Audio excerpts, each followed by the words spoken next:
आप लोगों में से ज्यादातर लोग इस साल बोर्ड एग्जाम देने वाले हैं या दे चुके होंगे। आप लोगों का तो पता नहीं, पर मैं इस साल 10 का बोर्ड एग्जाम दे चुका हूँ और मेरा रिजल्ट भी आ चुका है। और मेरा रिजल्ट कुछ ऐसा था जो आप लोग अपने स्क्रीन के ऊपर देख सकते हो।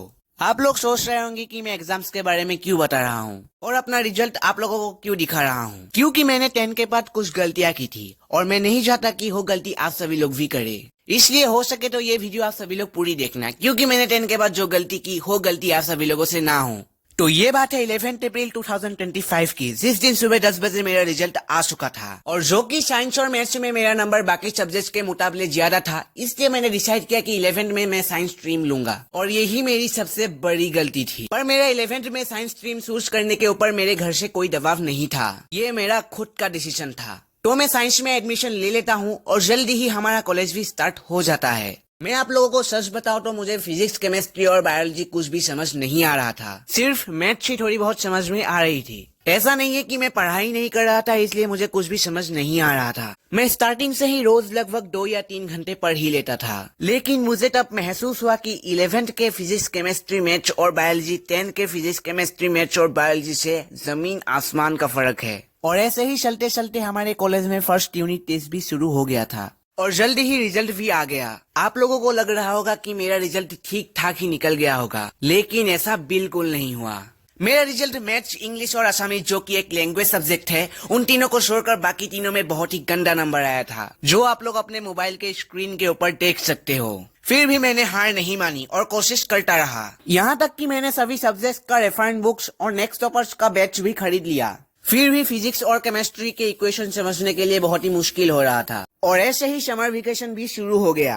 मैंने पूरी समर वेकेशन में ये एनालाइज किया कि मेरे लिए ये सब सब्जेक्ट्स नहीं बने हैं। मुझे बचपन से ही ज्योग्राफी, हिस्ट्री, पॉलिटिक्स, इन सारे सब्जेक्ट्स पढ़ के मजा आता था, लेकिन मैंने नंबर के हिसाब से स्ट्रीम चूज करके बहुत ही बड़ी गलती कर दी थी। इसलिए मैंने डिसाइड किया कि समर वेकेशन खत्म होते ही मैं स्ट्रीम चेंज कर लूंगा। और समर वेकेशन खत्म होते होते साइंस स्ट्रीम लिए हुए लगभग 3 महीने हो चुके थे।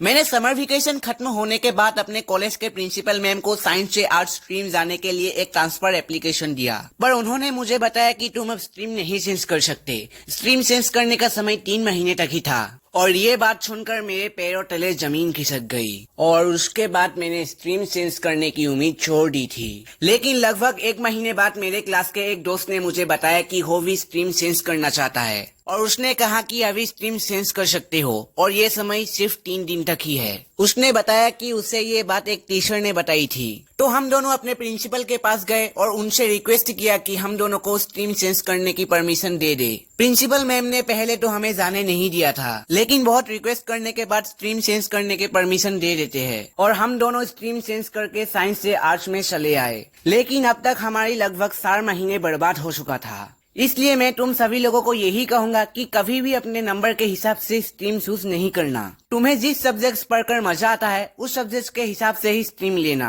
जैसे कि ज्योग्राफी, हिस्ट्री, पॉलिटिक्स और कोई सा भी लैंग्वेज सब्जेक्ट्स। अगर आप लोगों को पढ़ने में रुचि है तो जरूर आप लोग आर्ट्स स्ट्रीम ही चूज करना। अगर आप लोगों को मैथ्स, बायोलॉजी, केमिस्ट्री पढ़ने में और उनके न्यूमेरिकल सॉल्व करने में मजा आता है तो आप लोग साइंस स्ट्रीम चूज करें। और अगर आप लोगों को सिर्फ मैथ्स ही अच्छा लगता है तो आप लोग कॉमर्स स्ट्रीम भी चूज कर सकते हो। अगर आपको साइंस पसंद नहीं है और आप लोग अपने माँ बाप के सपने पूरे करने के लिए यानी कि डॉक्टर या इंजीनियर बनने के लिए साइंस स्ट्रीम ले लिया है, तो शुरू में तो आप सभी लोगों को मेरी तरह बहुत ही मुश्किलें होगी, लेकिन मैं आप लोगों को ये जरूर कहूंगा कि अपने हार्ड वर्क से आप कुछ भी कर सकते हैं। लेकिन शायद मुझ में वो हार्ड वर्क था ही नहीं, इसलिए मैंने साइंस छोड़ दी।